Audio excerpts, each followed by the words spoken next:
Hi, good morning friends. Welcome to Pharmacy Hub Study Zone. पिछले lectures में हमने दो पार्ट किया है। आज हम तीसरा पार्ट करेंगे रीजंस और रीजन कॉम्बिनेशंस का। तो इस पार्ट में हम डिस्कस करेंगे क्लासिफिकेशन, उसका एप्लीकेशन, कैसे उसको आइसोलेट या एक्सट्रैक्ट करते हैं रीजंस को। ये तीनों पार्ट कवर करके हमारे रीजंस टॉपिक आज कवर हो जाएगा। ओके, सो सबसे पहले विदा ले लिए चलते हैं हम अपने लेक्चर्स पे।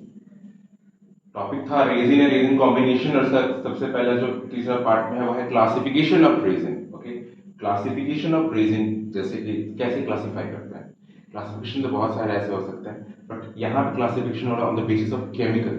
ठीक है, अब कौन सा केमिकल उस रीजन में प्रेजेंट है उसके बेसिस में हम क्लासिफिकेशन करते हैं। तो उसके लिए सबसे पहला हमारा है एसिड रेजिन, जिसको बहुत जगह रेजिनोलिक एसिड भी बोलते हैं या फिर रेजिन एसिड भी बोलते हैं। तो ये होता क्या है, सिंपल सी भाषा में समझने की कोशिश करते हैं। ये क्या है? It consist of a type of resin along with their acid such as colophony के साथ होता है एडियाबेटिक एसिड, कोपाइवा के साथ होता है कोपाइविक एसिड और मिर के साथ होता है कॉम्बिफोरिक एसिड। ओके, सो कोलोबनी बेसिकली क्या है? ये एक ऐसा रेजिन है जिसको बहुत जगह रोजिन भी बोलते हैं, जो पाइन ट्री से निकलता है। तो पाइन ट्री से निकल रहा है और इसका बहुत ज्यादा यूज होता है कॉस्मेटिक्स में कवर करने के लिए, ग्लेज करने के लिए। ओके, सो जो कोलोबनी है वो नॉर्मली इसके लिए कौन सा एसिड है? Abietic acid. Okay, second is copaiba, ये हमने ओलियो रेजिन के अंदर पढ़ा था, है ना। ओलियो रेजिन के अंदर हमने पढ़ा कि ऑयल के साथ ये, ठीक है, वोलेटाइल ऑयल के साथ ये एसोसिएट करता है। कोपाइविक एसिड इसके अंदर होगा, नाम से समझ में आ जा रहा है। मिर का बायोलॉजिकल सोर्स होता है कॉम्बिफोरा मोल, उसी से निकला हुआ एसिड कॉम्बिफोरिक एसिड। ओके, अब हम नेक्स्ट चलेंगे रेजिन अल्कोहल। ओके, नेक्स्ट अब चलते हैं हम सेकंड क्लासिफिकेशन की ओर, जो है रेजिन अल्कोहल। अब जैसे नाम से समझ में आ रहा है उस रेजिन में अल्कोहल के साथ एसोसिएशन होगा, है ना। रेजिन अल्कोहल को बहुत जगह रेजिनॉल भी बोलते हैं और बहुत जगह रेजिनोटेनॉल्स भी बोलते हैं। तो तीनों एक ही बात है, अगर रेजिनोटेनॉल बोलो, रेजिनॉल बोलो या फिर रेजिन अल्कोहल बोलो। तो जैसे पिछले वाली क्लास में हमने जब पिछले वाले इसमें देखा कि जब हम इसको हम एसिड के साथ रिएक्ट करते हैं या एसिड के साथ जो वो मिलता है तो उसके अनुसार उसका नामकरण होता है। सेम वैसे ही हम देखते हैं क्या है ये। The content are complex alcohol, means we are talking about this chemical. These are complex alcohol of high molecular weight. High molecular weight होता है, complex होता है, और वो they are either found in free state or as a ester, या तो free state में मिलेगा या combined form में मिलेगा, right? तो इसमें दो एग्जांपल है, बाल्सम ऑफ पेरू, जिसमें आपका आता है पर यूरिसिनोटेनॉल। ओके, स्पेलिंग पे ध्यान दीजिएगा, पर यूरिसिनोटेनॉल। और दूसरा आपका है गुर्जन बाल्सम, जिसके अंदर आता है गुर्जन रेजिनोल। ओके, गुर्जन बाल्सम तो आपको नया लग रहा होगा। गुर्जन बाल्सम बेसिकली ये बहुत सारे पेड़ों से निकलता है, ऑयली एक सेंटेड बाल्सम होता है, जो कि साबुन में बहुत जगह कॉस्मेटिक्स में यूज किया जाता है। इसका तेल होता है बकायदा, बहुत पेल टाइप का तेल होता है। सो this is basically resin alcohol, जिसको हम रेजिनॉल या फिर रेजिनोटेनॉल भी बोलते हैं। Now we will discuss about the third type of classification, that is ester resin. Okay, ester का जो फंक्शनल ग्रुप होता है वो होता है COOR। Okay, R is basically alkyl derivative, यहाँ पे आप कुछ भी अल्काइल डेरिवेटिव को डाल सकते हैं। तो बेसिकली हमें ये पता है, इससे पिछले में हमने पढ़ा था acid resin and alcohol resin. जब एसिड और अल्कोहल रिएक्ट करता है, कंबाइन करता है, तब आपका ईस्टर बनता है, right? So basically how esters are formed? When alcohol as well as acid is reacted, then ester will be formed. Okay, तो दोनों कॉम्बिनेशन से बनता है। तो तीसरा क्लासिफिकेशन आपका है एस्टर रेजिन, जिसमें क्या होता है? It contain ester as chief constituent of resin. ठीक है, इसके अंदर जो होगा ईस्टर होगा। इससे पिछले हमने पढ़ा अल्कोहल वाले में अल्कोहल होता था, है ना, रेजिनॉल बोलते थे उसको। इससे पहले वाले में हम लोग का एसिड होता था, है ना। तो अब हम डिस्कस करेंगे इसका ईस्टर। बेंजोइन में आप सबसे बात करें, सबसे पहले एग्जांपल आपका है बेंजोइन। प्लीज, ये बेंजीन नहीं है, इट्स बेंजोइन। ये प्लांट डेरिवेटिव से निकलता है, राइट। बहुत जगह इसको हम लोबान भी बोलते हैं हिंदी में। तो इस बेंजोइन में क्या ईस्टर्स है? इसके अंदर है आपका benzyl benzoate and cinnamyl cinnamate, right. अब स्टाइरेक्स भी तरह का बाल्सम है, बहुत ज्यादा इसको एज अ फ्रेग्रेंस यूज किया जाता है। ठीक है, इसका स्मेल बहुत अच्छा होता है। स्टाइरिक्स का ये भी आपके पेड़ से ही रिश्ते हैं, रेजिन वो ऊज आउट होते हैं। तो स्टाइरिक्स के क्या है इसके अंदर? इथाइल सिनेमेट और cinnamyl cinnamate. So these are esters और दीज आर एग्जांपल्स, राइट। तो ईस्टर आपको समझ में आ गया? क्या समझ में आया कि ईस्टर आपका अल्कोहल प्लस एसिड जब रिएक्ट करेगा, कंबाइन करेगा, तब आपका ईस्टर फॉर्मेशन होता है। ये इसके एग्जांपल्स हैं। ओके, अब हम इसके आइसोलेशन की ओर चलेंगे। ओके, आइसोलेशन ऑफ रेजिन्स वैसे तो बहुत सारे तरीके से किया जाता है, बट मैंने बहुत छोटा नोट्स बनाया है। ठीक है, आइसोलेशन का मतलब क्या होता है, हम कैसे उसको निकालना है ना। आइसोलेट का मतलब क्या होता है, नजरबंद कर देना, राइट। यहाँ पे मतलब रेजिन्स का आइसोलेशन का मतलब है कि उस रेजिन को कैसे आप निकाल रहे हैं। आप रेजिन जैसे आपने पढ़ा कि आपके बहुत सारे फूड में भी हो सकता है ना। जैसे कि आपने उसके एग्जाम्पल जिंजर के उसमें राइजोम के अंदर है, राइट। तो उसको कैसे ट्रेस आउट करेंगे उस राइजोम को, उस रेजिन को। तो ये सिर्फ बहुत सारे टेक्निक्स हैं जिससे हम उसको ट्रेस आउट कर सकते हैं, निकाल सकते हैं। ओके, सबसे पहले it could be isolated by various method, बहुत सारे अलग अलग तरीके से टेक्निक से है ना प्रोसेस से हम निकालते हैं। सबसे पहला है बाय एक्सट्रैक्शन।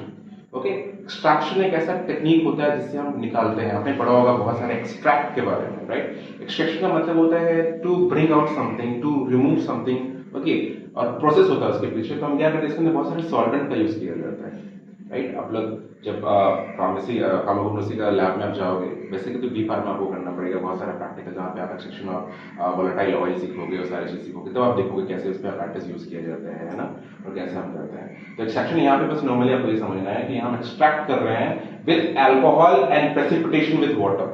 ओके, अल्कोहल और वाटर से इसको प्रेसिपिटेट करेंगे। इसमें से बहुत सारे रेजिन जो निकल, इसमें से एग्जांपल है आपका जलब। जलब आपने पढ़ा था ग्लाइकोरेजिन में, sugar plus resin jalap, right. Podophyllum, ginger, capsicum, ये सब के जो रेजिन्स हैं हम थ्रू बाइसेक्शन प्रोसेस हम निकाल सकते हैं। दूसरा है by distillation process. Distillation process भी आपने पढ़ा होगा, आप सुडिक्स में पढ़ चुके होंगे डिस्टिलेशन प्रोसेस के बारे में, जहां पे हम बॉइलिंग करते हैं, एवोपोरेशन होता है, उसके बाद कंडेंसेशन होता है, उसके बाद जो प्रोडक्ट फॉर्म होता है ना, तो उसको तो हम यहाँ पे क्या कर रहे हैं, by distillation for separation of oil, example colophony. ठीक है, कोलोफोनी से हम जो निकाल रहे हैं वो ऑयल किस बेसिस से होगा, बाय डिस्टिलेशन प्रोसेस से होगा। नेक्स्ट है बाय हीटिंग, सिंपल सा हीट कर देंगे कोई भी प्लांट पार्ट को तो आपका रेजिन निकल जाएगा, जिसका एग्जांपल है आपका गोइका। ओके ओके, अब हम नेक्स्ट इसका पढ़ते हैं, हम कैसे आइसोलेट करेंगे रेजिन को। ठीक है, तो इसके अंदर है चौथा आपका as plant exudation by incision, example myrrh, asafoetida, balsam. Okay, तो जैसे मैंने एक्सुडेशन का प्रोसेस बताया था कि exudation is a process in which you make an incision in a plant and there will be a secretion and resin will ooze out. Okay, लेकिन एक चीज याद रखिएगा, एक्सुडेशन में केवल रेजिन ही नहीं निकलता, बहुत चीज भी होता है, गम, म्यूसिलेज, लेटेक्स, कुछ भी निकल सकता है, बट यहाँ पे रेजिन पढ़ रहा है तो हम रेजिन के बारे में बात करेंगे। ठीक है, so basically what are exudation. Exudation का मतलब होता है रिसना, प्रोसेस है जहाँ पे आप कट मार्क करते हैं और वो रिश्ता है, निकलता है, ऊज आउट होता है, राइट। वैसे ही हम अपने पढ़ा होगा गम एकेशिया के बारे में, बबूल के बारे में, तो दैट्स आल्सो गम, राइट। वो एकेशिया वेरिएबल का एक स्पीसीज है, उससे आप इंसिजन करते हुए निकलता है। लेकिन हम यहाँ रेजिन के बारे में पढ़ेंगे तो we will stick into resin only. So as plant exudation by incision, incision का मतलब होता है कट मार्क, है ना, चीरा लगाना मेडिकल टर्मिनोलॉजीज में। तो जब हम कोई प्लांट के ट्रंक, ट्री के ट्रंक पे नॉर्मली जब हम कट मार्क करते हैं तो क्या होता है, एक्सुडेशन होता है, एक्सुडेट होता है, रिश्ता है। ठीक है, तो जैसे बहुत सारे आप एग्जांपल है, मिर है जैसे, है ना, ऐसा फर्टिलाइजर, इसको हींग बोल रहे हैं, बाल्सम है, इसमें बाल्सम के बहुत सारी स्पीसीज है। जब आप उसको कट मार्क करेंगे तो रेजिन निकलेगा, उसको इकट्ठा करते हैं और उसके बाद हम उसको यूज करते हैं। ठीक है, उसके बाद नेक्स्ट आता है कलेक्टिंग फॉसिल रेजिन। ठीक है, फॉसिल, फॉसिल का मतलब होता है जीवाश्म, बहुत सालों पहले जो हो गया, बट यहाँ पे इसका मतलब ये बोल सकते हैं, लेकिन इसका मतलब यहाँ पे ये है कि बहुत दिन से जो गिर गया है रेजिन, मर गया है, जो बहुत दिन से उसको यूज नहीं कर रहे हैं, वो उसको चुनते हैं और उसके बाद हम यूज करते हैं। उसका एग्जांपल आपका है कोपल and काफरी। Okay, so these are the basically isolation of resin. Okay, let's discuss about its identification test for resin. Okay, so I have given one example, बहुत आसान एग्जांपल मैंने दिया हुआ है, केमिकल टेस्ट भी है, बहुत सारा आप कर सकते हैं, बट सबसे आसान मुझे लगा colophony resin. So just discuss about colophony resin में क्या करना है। हम इसमें 100 mg रेजिन पाउडर लेंगे, जो हमने सैंपल लिया है कोलोफेनी, ओके, उसको 100 mg लेंगे और उसको 10 ml एसिटिक एनहाइड्रेट पे हम उसको डिसॉल्व करेंगे। ठीक है, ये करने के बाद हम क्या करेंगे, कुछ देर बाद add few drops of concentrated sulphuric acid. ठीक है, 2-3 बूंद कंसंट्रेटेड सल्फ्यूरिक एसिड का जब हम डाल देंगे तो वो आपका पर्पल से वॉयलेट कलर वो फॉर्म करता है। तो this will give the confirmation test for colophony. Okay, confirmation test for resin present in colophony. So this is a chemical reaction through which we can identify resin, right? Now we will discuss about the uses. वैसे ही बहुत सारे use है resin के, जैसे होता है एक्सपेक्ट्रॉन की तरह को यूज करते हैं। एक्सपेक्ट्रॉन क्या होता है, जो कफ निकालने में, स्पुटम को निकालने में जो हेल्प करता है, सहायक होता है। ओके, जो आपके बलगम को निकाले तो उसको हम लोग एक्सपेक्ट्रेंट बोलते हैं। दूसरा है एंटीसेप्टिक ना, एक्सपेक्ट्रेंट के लिए आई थिंक एग्जांपल जिंजर हो सकता है ना, दूसरा है आपका एंटीसेप्टिक। एंटीसेप्टिक क्या होता है, जब चोट लगता है ना, जब चोट लगता है तो सेप्सिस ना हो, तो उसके लिए हम एंटीसेप्टिक का यूज करते हैं। टर्मरिक हो सकता है, लेकिन यहाँ पे रेजिन में हम बेंजोइक रेजिन जो है एज एंटीसेप्टिक, माइल्ड एंटीसेप्टिक वो काम करता है। फ्लेवरिंग एजेंट, जो फ्लेवर देने के लिए, आपको पता ही है कि इसके अंदर इतने सारे ईस्टर्स हैं। ईस्टर्स का मतलब ये होता है कि बहुत अच्छी स्मेल, खुशबू और ये सब आएगा। अल्कोहल और एसिड से मिलकर बना हुआ है, तो बहुत सारे फ्लेवरिंग एजेंट की तरह इसको यूज करते हैं रेजिन्स को। परफ्यूम ऑब्वियसली जब फ्लेवर होगा, अरोमा होगा, अच्छा स्मेल होगा, तो परफ्यूम इंडस्ट्री में बहुत ज्यादा इसका यूज किया जाता है। इवन कॉस्मेटिक इंडस्ट्री में भी इसका बहुत अच्छे से इसको यूज किया जाता है। तो आज के लेक्चर के लिए इतना ही। होप आपको लेक्चर अच्छा लगा होगा। प्लीज अगर आपको अच्छा लग रहा है तो प्लीज शेयर कीजिए, कमेंट कीजिए और बताइए आपको नेक्स्ट लेक्चर किस टॉपिक पे चाहिए। Thank you.